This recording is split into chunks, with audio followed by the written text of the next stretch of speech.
आंध्र प्रदेशमध्ये सध्या एकच चर्चा सुरू आहे.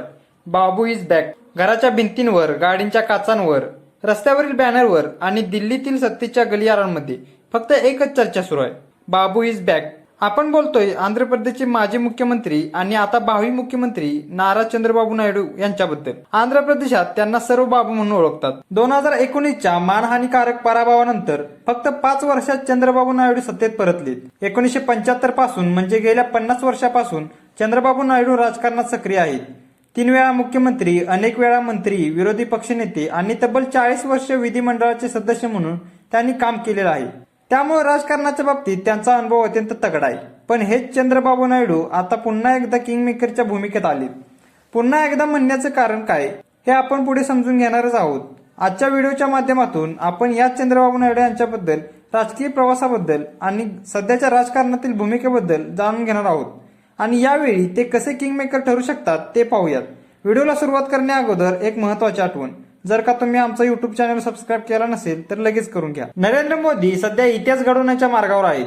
पुढील काही दिवसात ते भारताचे पहिले पंतप्रधान पंडित जवाहरलाल नेहरू यांच्यानंतर सलग 3 टर्म भारताचे पंतप्रधान होणारे दुसरे व्यक्ती ठरणार आहेत. फरक फक्त इतकाच आहे की पंडित जवाहरलाल नेहरू हे 3ऱ्या वेळी स्वबळावर सत्तेत आले होते आणि मोदींना मित्रपक्षांच्या साथीवर अवलंबून राहावं लागणार आहे. आणि यावेळी मोदी पंतप्रधान होणार की नाही हे ठरवणारं नाव म्हणजे आंध्र प्रदेशचे माजी मुख्यमंत्री आणि भावी मुख्यमंत्री नारा चंद्रबाबू नायडू. विद्यार्थी दशेपासून चंद्रबाबू नायडू राजकारणात सक्रिय आहेत. सर्वच जुन्या नेत्यांप्रमाणे चंद्रबाबू यांनी देखील त्यांच्या राजकारणाची सुरुवात ही काँग्रेसमधूनच केली. कॉलेजमध्ये बीएससी पूर्ण करत असलेल्या नायडू यांना काँग्रेसनं आमदारकीची संधी दिली. वयाच्या 28व्या वर्षी चंद्रगिरी मतदारसंघातून आमदार झाले. आमदारकीच्या पहिल्याच टर्ममध्ये त्यांना मंत्रिपदाची संधी देखील मिळाली. पण 1983 मध्ये पार पडलेल्या विधानसभा निवडणुकीत चंद्रबाबू नायडू यांचा पराभव झाला. एन.टी. रामराव अर्थात एनटीआर यांनी आंध्र प्रदेशच्या अस्मितेचा मुद्दा मोठा करून स्वतःचा तेलुगू देसम पक्ष काढला आणि पक्ष स्थापन करण्याच्या काही महिन्यातच आंध्र प्रदेशमध्ये सत्ता स्थापन केली. एनटीआर हे तेलुगू सिनेमा इंडस्ट्रीमधलं प्रचंड लोकप्रिय नाव. त्यामुळे त्यांच्या लोकप्रियतेच्या जोरावर तेलुगू देसम पक्ष सत्तेत आला. चंद्रबाबू नायडू हे काँग्रेस सरकारमध्ये मंत्री असताना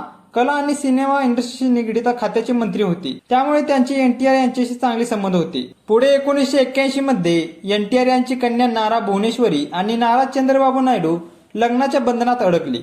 ज्यामुळे जेव्हा एनटीआर यांची आंध्र प्रदेशात सत्ता आली तेव्हा चंद्रबाबू नायडू यांनी काँग्रेसमधून बाहेर पडून एनटीआर यांच्या तेलुगू देशम पक्षात प्रवेश केला. नायडू यांच्या संघटन बांधणीच्या कौशल्यामुळे एनटीआर यांनी त्यांच्या पक्षात विविध महत्वाच्या पदावर काम करण्याची संधी दिली. त्यामुळे एनटीआर यांच्या नंतर चंद्रबाबू नायडू हेच पक्षातील सर्वोच्च नेते झाले.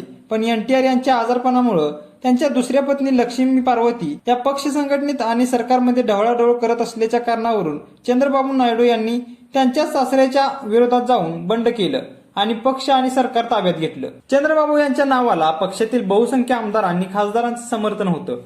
पण या घटनेवरून आजही लोक चंद्रबाबू नायडू यांना गद्दार म्हणून उल्लेख करतात. गद्दारीचा शिक्का असला तरी त्यानंतर झालेल्या विधानसभा निवडणुकीत चंद्रबाबू नायडू यांनी मोठं यश मिळवलं. यासोबतच त्यांनी पक्ष आणि सरकारमधील पकड मजबूत केली. 1996 साली पार पडलेल्या लोकसभा निवडणुकीत टीडीपीनं 16 जागा जिंकल्या होत्या. या निवडणुकीत काँग्रेसनं किंवा भाजपनं दोघांनाही बहुमत मिळालं नव्हतं. तेव्हा तिसरी आघाडी निर्णायक ठरली. भाजपला सर्वाधिक 161 जागा मिळाल्या होत्या, काँग्रेसला 140 तर तिसऱ्या आघाडीला 130 जागा मिळाल्या होत्या. त्यामुळं तिसरी आघाडी सरकार स्थापन करण्याच्या स्थितीत आली होती आणि या आघाडीचं नेतृत्व करत होते नारा चंद्रबाबू नायडू. ते युनायटेड फ्रंटचे संयोजक होते. चंद्रबाबू नायडू नॉन काँग्रेस नॉन भाजप पक्षाचं सरकार स्थापन करण्याच्या बाजूने होते. नायडू यांनी अखेर तिसऱ्या आघाडीचे सरकार स्थापन केलं आणि जनता दलाचे एच.पी. देवेगौडा पंतप्रधान झाले. पण काही काळातच जनता दल आणि काँग्रेसमधील मतभेदांमुळे काँग्रेसने सरकारचा पाठिंबा काढून घेतला. त्यामुळे एच.डी. देवेगौडा यांनी बहुमत गमावलं. मात्र नायडू यांनी काँग्रेसला पुन्हा एकदा इंद्रकुमार गुजराल यांच्या नावाला पाठिंबा देण्यासाठी तयार केलं आणि इंद्रकुमार गुजराल पंतप्रधान झाले. यानंतर 1999 मध्ये अटल बिहारी वाजपेयींचे सरकार स्थापन करण्यात देखील चंद्रबाबू नायडू यांची भूमिका महत्वाची होती. एनडीएला बहुमत नसताना नायडू यांनी वाजपेयी सरकारला बाहेरून पाठिंबा दिला होता.